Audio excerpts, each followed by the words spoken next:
નમસ્કાર વિદ્યાર્થી મિત્રો, સ્વાગત છે આપનું ગુજરાતી પાઠશાલામાં। આજે આપણે જોઈએ ધોરણ 8 ગુજરાતી વિષયમાં કાવ્ય 6 ધૂળીએ મારગ, એના અભ્યાસ અને સ્વાધ્યાયનું સંપૂર્ણ સોલ્યુશન। વિદ્યાર્થી મિત્રો, આ સિવાય પાઠ કાવ્ય 1 થી 5 તેમજ પુનરાવર્તન 1 નું સોલ્યુશન આ ચેનલ પર મૂકવામાં આવેલું છે। તમે હજુ સુધી આ ચેનલ પર નવા હોય તો ચેનલને સબસ્ક્રાઇબ કરી બાજુમાં રહેલો બેલ આઇકોન દબાવો, જેનાથી આવનાર તમામ સોલ્યુશન તમને તરત મળતા રહે। જોઈએ નીચેના પ્રશ્નોના ઉત્તર માટે આપેલા વિકલ્પોમાંથી સાચો ઉત્તર શોધીને તેના ક્રમ અક્ષર પ્રશ્નના સામેના ખાનામાં લખો। 1. કવિ આ કાવ્યમાં મનુષ્ય જીવન માટે કઈ બાબત મહત્વની ગણાવે છે? ધન સંપત્તિ, જમીન જાયદાદ, મનુષ્ય વચ્ચેનો પ્રેમ કે સોનું ચાંદી? જવાબ તમારી સામે છે, મનુષ્ય વચ્ચેનો પ્રેમ। 2. આ કાવ્યમાં કવિએ ધૂળીએ મારગ શબ્દ કયા અર્થમાં પ્રયોજ્યો છે? એમાં જવાબ આવે છે સાદા સાત્વિક જીવન અર્થે। 3. કવિ ઉપરવાળી બેંક કોને ગણાવે છે? તો એમાં આવે છે ક ઈશ્વરને। ઈશ્વર એટલે થાય ઉપરવાળી બેંક।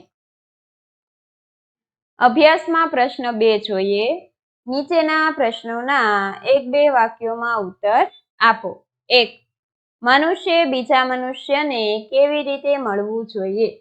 મનુષ્ય બીજા મનુષ્યને કોઈ પણ જાતના સ્વાર્થ વગર પ્રેમથી મળવું જોઈએ। 2.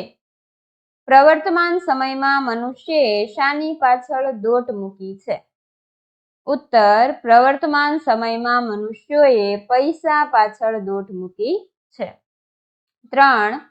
ખુલ્લા ખેતર માથે અને અડખે પડખે શબ્દોનો અર્થ સમજાવો। ઉત્તર, ખુલ્લા ખેતર અડખે પડખે એટલે આજુબાજુ વિશાળ ખેતર છે અને માથે નીલું આભ એટલે એની ઉપર નીલા રંગનું આકાશ છે।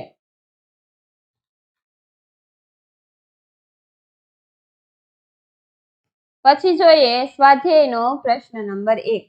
નીચેના પ્રશ્નોના ઉત્તર લખો। 1. કવિના મતે મનુષ્યનું જીવન કેવું હોવું જોઈએ? ઉત્તર, કવિના મતે મનુષ્યનું જીવન સાદું અને સાત્વિક હોવું જોઈએ। 2. કાવ્યમાં પ્રશ્નાર્થવાળી પંક્તિઓ કઈ કઈ છે? તેનાથી કાવ્યમાં કયો ભાવ જગાડાયો છે? ઉત્તર, કાવ્યમાં પ્રશ્નાર્થવાળી પંક્તિઓ નીચે મુજબ છે। 1. કોણે કીધું ગરીબ છીએ, કોણે કીધું રાંક? 2. એમાં તો શું બગડી ગયું, એમાં તે શી ખોટ? 3. વચ્ચે નાનું ગામડું બેઠું, ક્યાં આવો છે લાભ?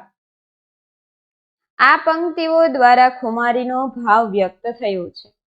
કવિએ અહીં પરમેશ્વરમાં ભરોસો રાખી નૈસર્ગિક વાતાવરણમાં સ્વમાનથી જીવન જીવવાની વાત કરી છે। પ્રશ્ન નંબર 3 છે, ધૂળીએ મારગ એટલે શું?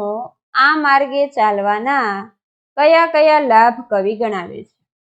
ઉત્તર, ધૂળીએ મારગ એટલે સાદું અને સાત્વિક જીવન। આ માર્ગે ચાલવાના 2 લાભ છે। 1. આપણા જેવું જ સાદું અને સાત્વિક જીવન જીવનાર માણસોનો સાથ મળી જાય તો આપણે પરસ્પર પ્રેમથી એકબીજાને ભેટીને પોતાના સુખ દુઃખની વાતો કરી શકીએ ને આપણે હળવા થઈ જઈએ। 2. ધૂળિયા મારગની અડખે પડખે ખુલ્લા ખેતરો હોય, ઉપર નીલરંગી આકાશ હોય અને વચમાં નાનકડું ગામ હોય। પ્રકૃતિને ખોળે રહેવાનો આવો લાભ બીજે ક્યાં મળવાનો? આથી કવિ ધૂળિયો માર્ગ પસંદ કરે છે। 4. કવિ પાસે શું નથી એની એમના મન પર શી અસર છે? કવિ પાસે થોડા સિક્કા અને થોડી ચલણી નોટો નથી, છતાં એની કવિ પર કોઈ માઠી અસર થતી નથી।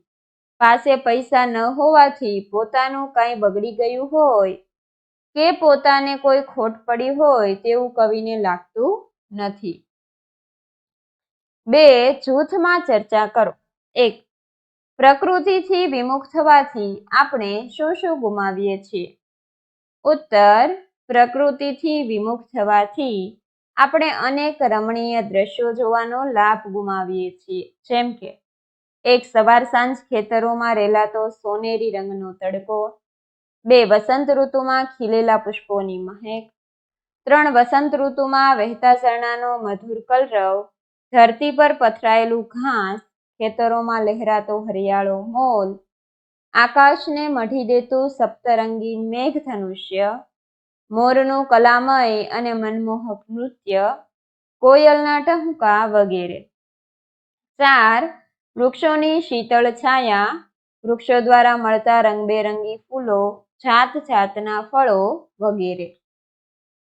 2 સંતોષી નર સદા સુખી, મનુષ્ય પાસે જે છે તેનાથી જ જો સંતોષ માન્યો હોય તો વિજ્ઞાનની શોધો ક્યાંથી થઈ હોત. કુદરતે જે આપ્યું છે તેમાં સંતોષ માની આપણે બેસી રહ્યા હોત તો માનવ આજે પણ ગુફાઓમાં જીવતા આદિમાનવ જ હોત. સંતોષ જ આનંદનું મૂળ છે. સંતોષ કુદરતી દોલત છે, જ્યારે ઐશ્વર્ય કૃત્રિમ ગરીબી છે. જ્યારે સંતોષ રૂપી ધન આવે છે ત્યારે બીજા બધા ધન ધૂળ સમાન લાગે છે. 3 હું માનવી માનવ થાવ તો ઘણું. ઉત્તર, કુદરત આ સૃષ્ટિમાં આવનાર દરેક જીવને કંઈક વિશેષતા સાથે મોકલે છે. મનુષ્યમાં માનવતાના ગુણો હોય જ છે, પરંતુ તેના કર્મ દ્વારા નક્કી થાય કે દાનવ બનશે કે માનવ. આજે તે સારા ગુણવાળા, સારા ચારિત્ર અને સારા વિચારવાળો માનવી બને ને રહે તોય ઘણું છે. અને બધામાં જો કોઈ અજાયબી જેવું હોય તો એ મનુષ્ય છે. આપણું સૌનું લોહી લાલ છે. પૂજા કરવાની રીતો અલગ છે, પણ માનવતાના ગુણો કે લક્ષણો તો એક જ છે. તેથી જ તે માનવ બની શકે. પ્રશ્ન નંબર 3. ઉદાહરણમાં આપેલા પ્રાસયુક્ત શબ્દો વાંચો અને અન્ય શબ્દો કાવ્યમાંથી શોધીને લખો. રાંક તો આંક, એવી રીતે નોટ ખોટ, માલ કાલ, સાથ બાથ, આભ લાભ, હેત પ્રેત, વહાલ ચાર. પ્રશ્ન નંબર 4. નીચેના શબ્દોના સમાનાર્થી શબ્દ લખો. માર્ગ રસ્તો પંથ, હેત પ્રેમ સ્નેહ, સોનું હેમ કંચન, સાથ સંગાત, રાંક ગરીબ નિર્ધન. વિદ્યાર્થી મિત્રો, અહીં કાવ્ય 6 નું સંપૂર્ણ સોલ્યુશન પૂર્ણ થાય છે. જો તમને વિડીયો પસંદ આવ્યો હોય તો વિડીયોને લાઈક કરજો અને અમારી ચેનલ સબસ્ક્રાઇબ કરવાનું ભૂલતા નહીં. વિડીયો જોવા બદલ આભાર.